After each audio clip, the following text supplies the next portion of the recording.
Hello and welcome to another Doctor's Assistant video. Today I'm doing a review of the film Hot Fuzz, starring Simon Pegg and Nick Frost, which, if you can believe, released 16 years ago, thereabouts. Yeah, it's really mad that I'd have still been in primary school in 2007, but yeah, apologies if there's any background noise or banging and crashing. People are doing stuff like, hoovering or just slamming doors for some reason, moving about quite loudly. But yeah, it's a action comedy from the guy who brought you, obviously, Shaun of the Dead previously. Second instalment of the Cornetto trilogy. It's a 2-hour film, but it flies by. I think the term that I would use to describe Edgar Wright as a director is frenetic. You know, he's got a very frenetic way of directing. You know, it's like in the first 14 minutes or even 20 minutes, he packs in a lot of information very quickly, you know, via these sort of very quick edited montages, essentially. I feel like he's very similar in how he directs to someone like James Gunn. You know, they both have a very fast, fun process, or enjoy making films as film creators, you know. Simon Pegg playing, of course, Sergeant Angel, Nicholas Angel, and then Nick Frost is playing, I keep wanting to say Andy, but he's not called Andy. I can't remember what he's called, Nick Frost's character, but he's good in the role, I will say that. But I can't remember the name of who he plays, but which is funny because I said Andy, but then there are two other people who are like CSI people, or the investigator team down in Stanford, but they're both called Andy. So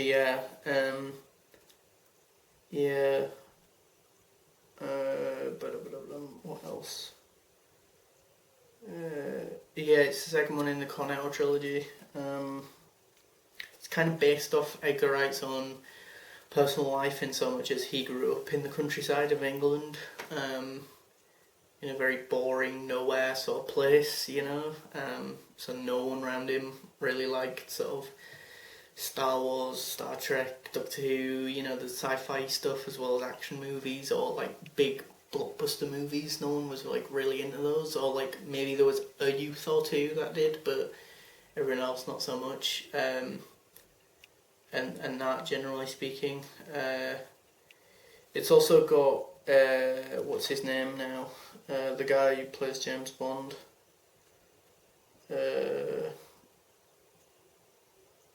Whose name is completely escaping me, which is annoying. But you know who I mean when I say that. But yeah, he's great in it. The sort of village, the people who are in the village or make up the town of Stanford are really good. I didn't realise this until the person that I was watching it with yesterday pointed out, but the guy who is the main villain of the piece is Jim Broadband, who is really good as the villain. Spoiler alert, he's the villain. But yeah, he plays it very earnestly, you know, like you understand his motives very clearly. There are just a lot. It's actually an action adventure, might not be the right word. Action comedy film. It's very comedic. I'd say it's comedic for the first half with a little bit of tension and a bit of like drama in inverted commas. And then it kind of ramps up to being an action-packed third act / climax to the film. You know, because as one of the Andys points out, everyone and their mums is packing around here. and that, which I do like that line, and it's got so many of the big, or what would later be big name, like sort of British comedians, like, or comedy people like Simon Pegg, Nick Frost, Bill Bailey, the guy from Outlaws, Stephen Merchant, I want to say his name is, the guy who's on about the geese, the really long, long lanky guy, ironically, is on about this geese, and that, Timothy Dalton, I think his name is, the main bad guy, or one of the people who isn't a very nice person in this film. But yeah, he's in it, he's great. I haven't actually seen him in a lot of stuff. I know he's most renowned for James Bond. Only thing other than Hot Fuzz, other than this film, I've only seen him in Doctor Who, of course, as the one, the only Rassilon, the Eternal, if you will. Yeah, the fight stuff at the end is really cool, really sort of well, I don't want to say choreographed, but staged. Like, you could see where everything was, you know, in relation to where the camera was shooting, and where the other people were shooting at Sergeant Angel and his busy mate, his partner in crime. Yes. What else? I mean, yeah, it's a good film. The action isn't too over the top. Like, it's, well, maybe at the time when it released, it was over the top action, but actually these days it's quite tame compared to what is in, you know, on film or in films, and what's on TV, I guess, you know. But you know, the actual blood splatters and stuff is cartoony almost. It's so over the top, but also fleetingly shot quickly or edited quickly, that it's like, again, it's like when you see, for example, spoiler alert, but someone get their like neck, you know, they get the garden shears stuck in the neck, that it's like, and then they like turn and are screaming, and then it's like splattering like a ketchup bottle almost across the window. So it's, again, kind of almost like played for laughs at that point.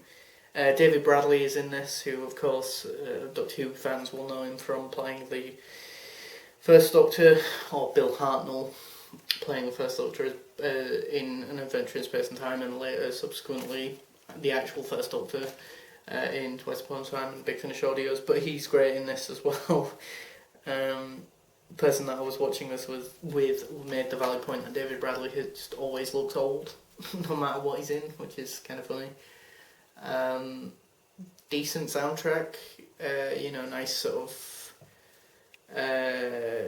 chill soundtrack when you enter the village, very sort of more horror motifs as the plot progresses, and then it kind of does some other bits and pieces and interesting things, which again is why I kind of compare Edgar Wright to like James Gunn, you know. I mean, James Gunn uses music a lot as a motif, as a sort of pushing force for his narrative, or the emotional beats of his characters in the narrative even.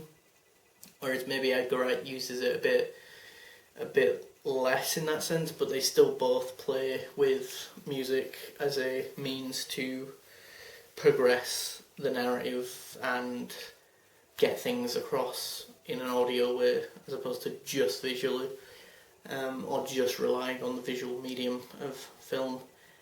Yeah, I mean, I guess maybe my only criticism is maybe Sergeant Angel isn't as developed as you could be, or as he could be, but I mean, like, on paper I get the impression that there isn't a lot there, but because Edgar Wright is doing this film with someone as talented as Simon Pegg, he does a lot with a little, and likewise with Nick Frost. I think he also hasn't got a lot to sink his teeth into as an actor, I don't think, but again, I think it's a testament to them as leading men that they do a lot with a little, you know. You still are invested, hopefully. I mean, I was, and you are still sort of invested and interested in the narrative, or their journeys through Act 1, 2 and 3, so, or the 3 act structure even. Yeah, I think if you haven't seen this film for whatever reason, I don't know if I'd even class it as a classic really in the traditional sense of the word, but it's definitely a standout action adventure, or not even adventure, but action comedy. I'd say again, I'd say something like Indiana Jones when I think of action adventure, which I assume also has a few jokes sprinkled in here and there to alleviate the tension of Indy killing Nazis. But here it is mainly action. I mean, mainly comedy. I'd say generally, I'd say it's like 70-80% comedy, and then maybe 20 or 40% action. And again, it's mainly second half of the film sort of loaded with action, I guess. It's also, again, it's a 2 hour film, but it really doesn't feel like it. It really does feel like somehow we've skipped the third act, and it's just like the best bits of Act 1 and Act 2 just glued together. Because it flies by like that, like that, like do do do do do do. You know, like it's got such a good rhythm to it. No, it feels like Edgar Wright understands like the value of not wasting the audience's time.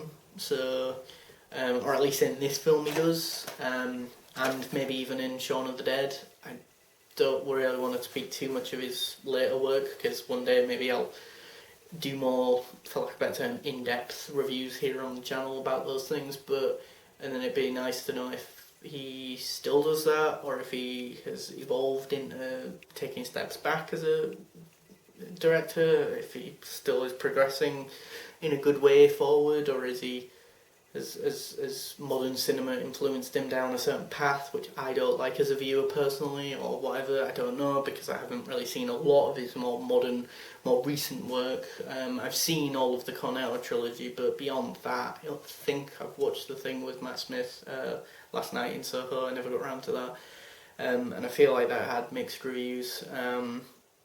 But yeah, as for Hot Fuzz, again, really fun, really good time, a really good way to kill 2 hours of your time. If for whatever reason you have 2 hours spare and you've never seen Hot Fuzz, it's a must watch in my opinion. But yeah, thanks for watching. Please do comment, rate and subscribe to the channel.